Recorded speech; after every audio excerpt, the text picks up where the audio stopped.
Հունիսի 30-ից սկսած Ռուսաստան մուտք գործելու համար օտարերկրացիները պարտավոր են լինելու համապատասխան մարմիններին օնլայն հարթակում տեղեկացնել իրենց մեկնումի նպատակի մասին։ Դա պետք է անել առնվազն 72 ժամ առաջ կամ առնվազն 4 ժամ առաջ, եթե մեկնելու անհրաժեշտությունը հրատապ է։ Խոսքը վերաբերում է ոչ վիզային ռեժիմի երկրների, այդ թվում Հայաստանի քաղաքացիներին։ Այս խստացումները նախորդ տարի Ռուսաստանում իրականացված միգրացիոն օրենսդրության փոփոխությունների արդյունքում է, որոնց մի մասն արդեն ուժի մեջ է մտել, մյուսները կգործեն առաջիկայում։ Քննարկվում է ստեղծել RU-ID-ա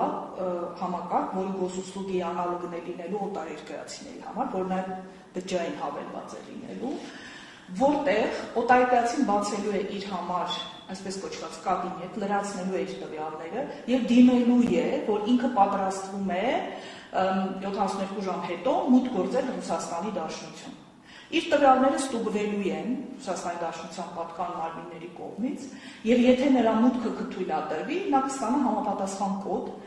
որը սահմանի կներկայացնի սահմանապահին։ Առանց այդ կոդի ուղղակի օտարերկրացուն թույլ չեն տա մուտք գործելու Ռուսաստանի Դաշնություն։ Իդեպ ավելի վաղ ուժի մեջ մտած փոփոխություններով սահմանապահին թույլատրվում է իր հայեցողությամբ, եթե ունի համոզմունք, որ տվյալ անձը կարող է Ռուսաստանի անվտանգության համար սպառնալիք լինել, թույլ չտալ մտնել երկիր։ Ամիսներ անց փաստորեն դա կիրականացվի պորտալի միջոցով։ Օտարերկրացիների համար նաև կստեղծվի թվային պրոֆիլ, որում իմի կբերվեն նրա մասին պետական մարմինների եւ կազմակերպությունների տեղեկատվական համակարգերում առկա տվյալները։ Այսինքն բացի իր անձնագրային տվյալներից կրնեն կեսաչափական տվյալները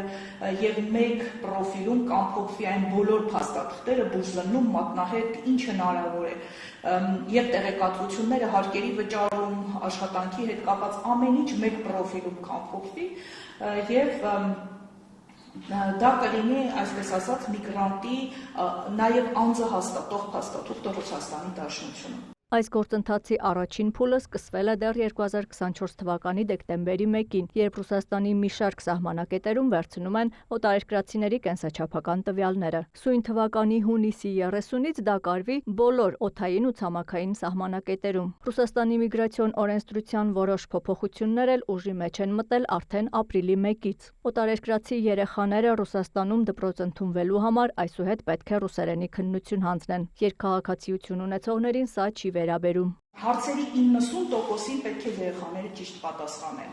Այլապես չեն կարող հաղթահարել անցողիկ շեմը։ Անցողիկ շեմը հենց 90%-ն է։ Առաջին դասարանցիները պետք է տրված 10 հարցից 9-ին ճիշտ պատասխանեն, 2-ից 5-րդ դասարանցիները 20 հարցից 18-ին առնվազն պետք է ճիշտ պատասխանեն, 6-ից 9-րդ դասարանցիները 22-ից 20 հարցին պետք է ճիշտ պատասխանեն եւ 10-ից 11-րդ դասարանցիները 24-ից 22 հարցին պետք է ճիշտ պատասխանեն։ Խստորեն ստուգվում է նաև երեխայի ու նրա ծնողների Ռուսաստանում գտնվելու օրինականությունը։ Եթե նույնիսկ ծնողը օրինական է գտնվում,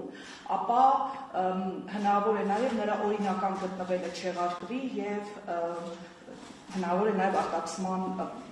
արտաքսում լինի։ Միգրացիոն փորձագետի խոսքով արդեն իսկ կան դեպքեր, երբ դպրոցում անցկացված ստուգումների արդյունքում հայտնաբերվել են երեխաներ, որոնք կամ չունեն միգրացիոն հաշվառում, կամ այդ փաստաթուղթը կեղծ է եւ ծնողների հետ միասին երեխաներին տարել են օտարերկրացիների պահման վայր, որտեղից էլ արտաքսել են։ Չնայած որ նույնիսկ Ռուսաստանի Դաշնության օրենսդրությամբ երեխաներին իրավունք չունեն տանելու այդ հաստատությունը, բայց միևնույն է տանում են։ Վարորդական իրավունքի վերաբերյալ խստացումները նույնպես ուժի մեջ են մտել ապրիլի 1-ից։ Եթե մինչև այդ օտարերկրացիները, որոնք ունեին Ռուսաստանում բնակվելու իրավունք եւ կացության կարգավիճակ, նաեւ երկքաղաքացի էին, իրենց պետության վարորդական իրավունքը կարող էին պարզեցված կարգով փոխարինել Ռուսաստանի վարորդական իրավունքով, առանց քննության։ Հիմա քննությունը պարտադիր է։ Սա այն դեպքում, եթե անձը վարորդ աշխատելու նպատակ ունի։ Երկու անգամ այս խախտման համար տուգանվելը հիմք կդառնա մուտքի արգելքի։ Անձնական մեքենաներն անձնական կարիքների համար վարելուն փոփոխությունը չի վերաբերում։